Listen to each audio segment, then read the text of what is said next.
Practical Mental Influence and Mental Fascination by William Walker Atkinson. Instructions, exercises, directions, etc., capable of being understood by any person of average intelligence. 1908. Lesson 1. The Law of Vibration. Records of mysterious influence of one mind over another. The power has always existed. Students of history find a continuous chain of reference to the mysterious influence of one human mind over that of others.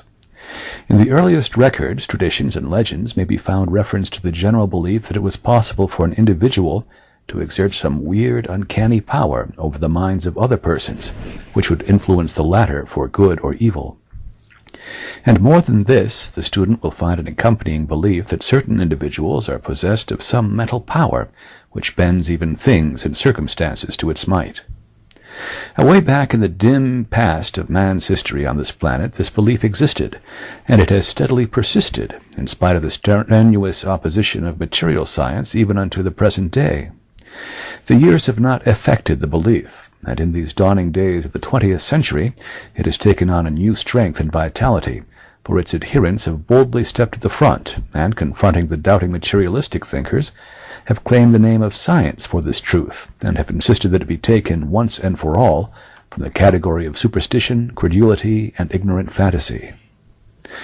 Were it not so pitiable, it would be amusing to glance at the presumptuous, complacent, smug, self-satisfied position of the materialistic school of thinkers, who would brush aside as a foolish delusion that which many of the wisest men of past ages have accepted and taught as the truth. The modern know-it-alls would sneer contemptuously at facts that are known to be of actual occurrence in the daily lives of thousands of intelligent people, and which the experience of humankind has demonstrated for many centuries in all lands and among all races. The whole trouble lies in the dogmatic assumption of the materialistic school that what is known as mind is merely some peculiar action of the material brain, some writers even holding that the brain secretes thought just as the liver secretes bile. They refuse to see that the operation of mind is a manifestation of some superlative form of energy, far higher than the forms of energy known as electricity, magnetism, light, heat, gravitation, cohesion, etc. Because mental energy does not register on their instruments designed to catch and register the vibrations of these lower forms of energy, they conclude that the higher mental energy does not exist. Having formulated a theory to suit their materialistic conceptions, they try to ignore all facts not consistent with their theory. If they find a fact that will not squeeze into their narrow theory, well, so much the worse for the fact, as a writer has said, and they promptly ignore or dispute it. As a matter of truth, the investigator is not compelled to resort to metaphysical explanations to account for the phenomena of mental influence. The very facts of physical science itself, if rightly interpreted, will give the clues to the mystery and will point the steps of the honest investigator toward the path where he may find the solution of the perplexing riddle. Although we know that the real solution lies in the metaphysical realm, still, even physical science will corroborate the facts of its metaphysical sister science, and instead of contradicting the latter, will actually go far towards furnishing analogous facts and principles that will serve to give the scientist a physical basis for a theory of metaphysical facts. The student will see at once that so far as physical science is concerned, it must begin at the phenomena of thought transference, for in that phase of the subject may be found an elementary principle in evidence in many other forms of phenomena. We have given many instances of thought transference in the two preceding volumes of this series, entitled Mind Reading and Psychomancy, respectively, and so we need not repeat the same in this place. The main fact is that thought transference does exist, and may be accounted for upon purely scientific grounds, without calling in the truths of metaphysical thought.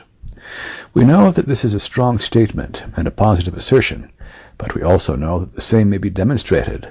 Let us consider this phase of the subject. In the first place, physical science teaches that underlying all forms, degrees, and apparent differences in matter and energy, there is to be found a manifestation of some elementary energy, which manifests in what is known as vibrations. Everything in the material world is in vibration, ever manifesting a higher degree of motion.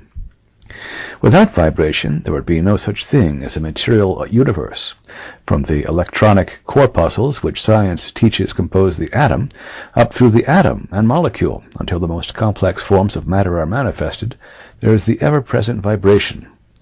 And through all forms of energy, light, heat, electricity, magnetism, and the rest, vibration is also ever present. In fact, physical science itself teaches that not only is vibration the basic force underlying other forces, and the various forms of energy are simply matter, but also that the apparent differences between the various forms of matter, and also between, are solely by the varying degrees of vibration manifested.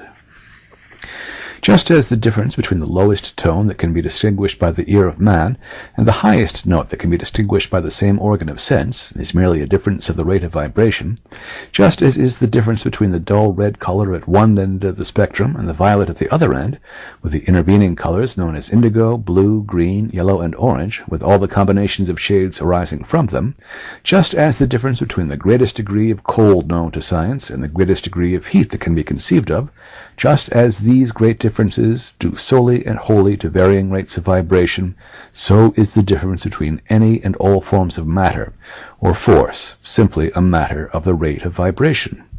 In short, all material and physical things are simply manifestations of different rates of vibration, and notwithstanding their apparent differences are all merely manifestations of some infinite and eternal energy, from which all things proceed, their differences resulting merely from the different degrees of vibration being manifested in them.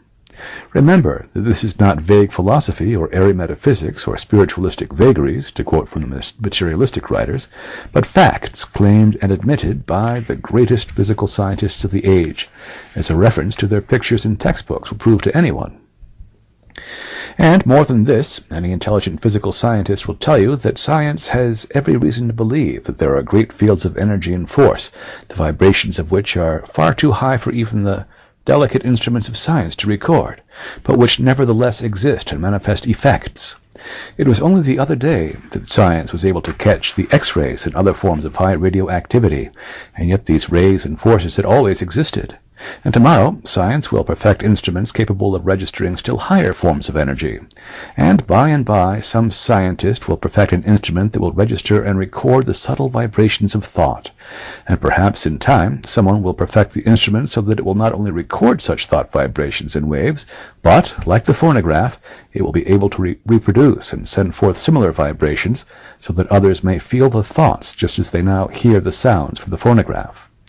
Such a prediction is no more wonderful than would have been the prediction of the telephone, the phonograph, the wireless telegraph, and sundry other discoveries and inventions 100 years ago. Did you ever think that there are colors that the eye cannot see, but which delicate instruments clearly register? In fact, the rays of light which sunburn the face and which register on the photographic plate are not visible to the eye.